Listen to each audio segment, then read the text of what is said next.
The second book in the Investing Book Highlight series is The Automatic Millionaire by David Bach. For someone thinking about how to get started in saving and investing, this book informs you how to automate almost everything you need to put yourself on the path to becoming financially independent.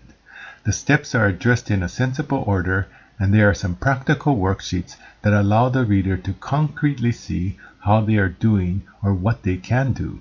Bach states toward the end that having an automatic plan should not only change your future, it should also change your present. To that end, it can take some of the stress out of your life and make it more enjoyable. Alright, let's start with the top 10 jots or key ideas from the book. Number 10. The fact is that very few of us are born to budget.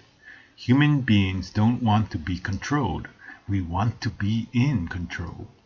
Bach suggests that you don't try to put yourself on a strict budget. Instead, instill in yourself that you are already making enough money to start saving and investing. If you start with the mindset that you already possess the ability to save and invest, then you won't have to worry about spending within a budget. The responsibility shifts to you, and thus you inherit the control. The caveat here is that it is easier said than done. Number 9. The Emergency Fund. This fund, unlike the Pay Yourself First fund, is spendable, but should only be spent when something threatens your survival, for instance, your health or home. Bach recommends that at least 5% of your net pay be automatically deposited into this account until you have a cash cushion of 3 months' worth of expenses. In a 2019 article from Money Magazine, the goal had been reduced to 6 weeks of net income, but saving more is usually a better thing. Number 8. Arrange to have a portion of your pay automatically taken out of your paycheck and put into an untouchable savings account. Bach suggests that a good rule of thumb is 10%, but your goal should be 12.5% of your pre-tax pay. The untouchable saving account where you pay yourself first should be one that allows you to take the greatest tax and income benefit for you. This means that a regular bank savings account is not the place to park your money for the long term, and Bach provides many alternatives. Number 7. The key to buying a home is owning it free and clear. Bach advises that owning a home gives you a sense of freedom and security by knowing that it, which is probably your greatest asset, is yours to keep. He also recommends that instead of paying your mortgage monthly, you try to pay half every 2 weeks, since it can lead to a 30-year loan being paid off in 25 years if implemented at the start. The partial table shown here from Bach's The Automatic Millionaire illustrates the bi-weekly payment point.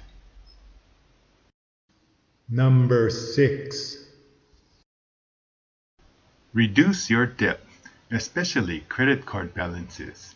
Being in debt means that you are usually paying substantial interest on your balance if it isn't paid in full.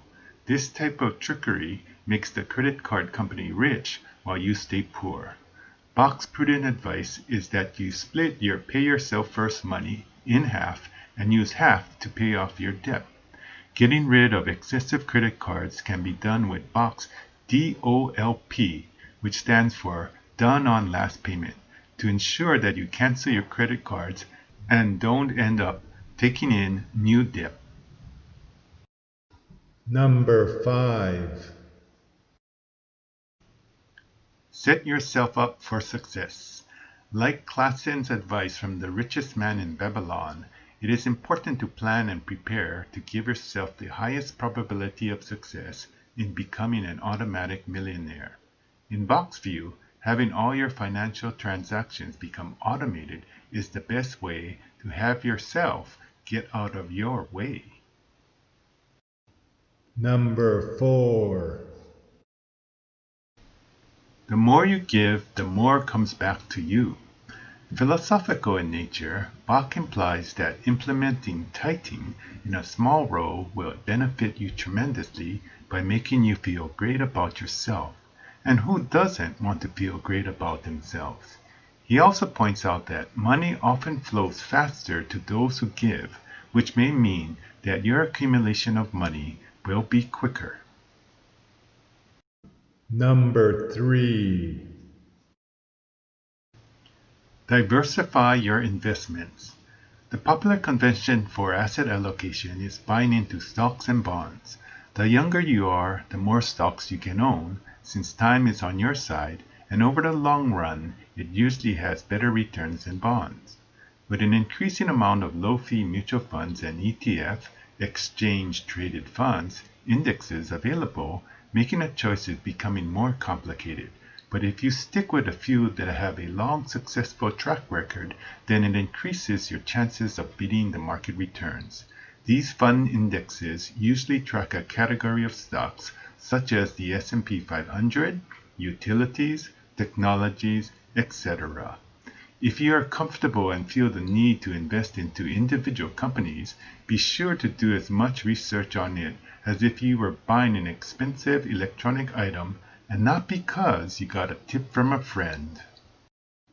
Number 2. How much you earn has almost no bearing on whether or not you can build wealth. Contrary to what many people think, your spending habits have a greater influence than earning power for the increase of your wealth. People that make more money often spend more money, so the savings that could be realized is not achieved. Bach's often noted anecdote is the latte factor. The trick to getting ahead is watching your small spending habits and then applying changes so that it can lead to you having extra money to put toward your pay yourself first fund. Number 1. The time value of money. Time is your best friend when it comes to investing and can lead to significant differences in how much you end up with. Bach puts it succinctly. Over time, money compounds. Over a lot of time, money compounds dramatically. The table shown here from Bach's The Automatic Millionaire is all the proof you need. What do you think of Bach's ideas? Please comment below. If you have already read it, please let me know which were the most important for you. A big shout out to Pexel.com for providing most of the images used here. Have a wonderful day and see you next time in the Investing Book Highlight Series.